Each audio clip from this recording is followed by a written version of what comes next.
All right, for a home painting project, we've talked about roller frames, we talked about roller sleeves, we've talked about the paint pan, and now we have brushes. If you go to a paint supply store, there are many choices of brushes. Some of the less expensive brushes, such as this, are not of high enough quality to do an interior painting project with latex paint. Other options may not be name brand, but they're certainly acceptable.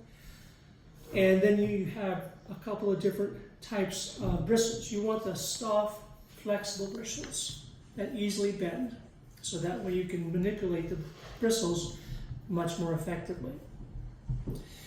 With low quality brushes, the bristles are not always tightly held, and they can come loose, and when you dip it in paint and then start painting the wall, they'll start to contaminate the surface you're trying to paint, and then you have to stop and take them out, so it's not real helpful. You also notice that all the bristles are not uniform in height, and so you get a different texture based on each group of bristles. This is a 2.5 inch and this is a 1.5 inch, so you have a difference in the width of the bristles. Even though this is a useful brush, especially if you have a small area, then a larger brush won't work. Take the larger brush, turn it sideways. You don't need a different width for every area, wide and small. You don't need the most expensive brush either. A good brush where the bristles are nice and even, where they're tightly secured to the brush, is completely fine. You also don't need a very wide brush. The widest brush I will use typically is a 2 or 2.5 inch, which is this type of brush. It also has the bristles at an angle, so that I can more carefully place the bristles where I want, which means I can more carefully put the paint where I want. Brushes that are of greater width than 2.5 are not really useful for interior painting projects. They may be useful for exterior projects where you're trying to apply a large amount of paint, but that's about it.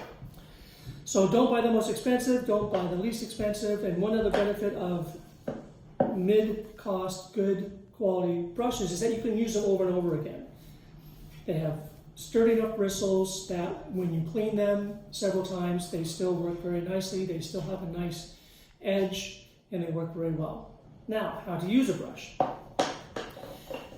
When I am painting a project, I will typically only put paint on the first third of the brush, and then I'll wipe one side of the brush off. I'm not going to be using this side of the brush to apply paint, so I don't need paint there. I am using this side, so this is the side I'll use against the surface. So that would be painted. If I get another run at it, again, I just put paint on the front third and wipe off the back.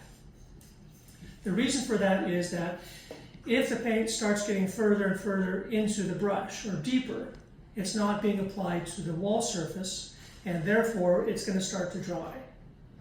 And as it starts to dry, the brush gets stiffer and harder to manage, which does not help. The other problem is that as the paint dries, the bristles will start to widen because there's more and more paint accumulating. And now I don't have a nice narrow tip of the brush to paint with, the bristles will start to widen out. In the event you start getting paint further and further down the brush and down into the furrow, the metal portion that holds the bristles together, and to the handle, that's where your hand is. So then you're more likely to get paint on your hand and other places that you don't want. And if you have paint on both sides, again, it's going to be running down one side, because one side will be taking the paint off, because I'm going to put it on the wall. And then this paint here, if I don't wipe it off, keeps on running down, running down, running down. So it makes it more difficult to paint. It also makes more of a mess. In the event you start noticing that your brush is getting more and more difficult to handle, it is certainly worth it to stop. Go and clean the brush out with cold water until it's clean. Pat it dry, and then continue back to the work surface. there's no rush, but you want to make sure that by the time you clean your brush, the paint on the wall that you haven't finished yet is still somewhat tacky. You can't leave for a couple hours and start over. If necessary, start your project and end at the nearest corner with the paint drying behind you. Now, just like with the brushes, you want to make sure that they don't contaminate the surface you're painting. Some painters will take a new roller and wrap it up with masking tape and then unroll it, like so. The idea is that if there is any of the fuzz that is loose, the masking tape will take it off. You know, I'll take the rest off if you get the idea. But the idea being that if this is a mid-quality roller sleeve, to make sure there's no extra fuzz that will come off into the paint, you just lightly wrap it with masking tape and then unwrap it. And then that way it's ready for use. So next project, we'll talk about actually applying some paint to a surface.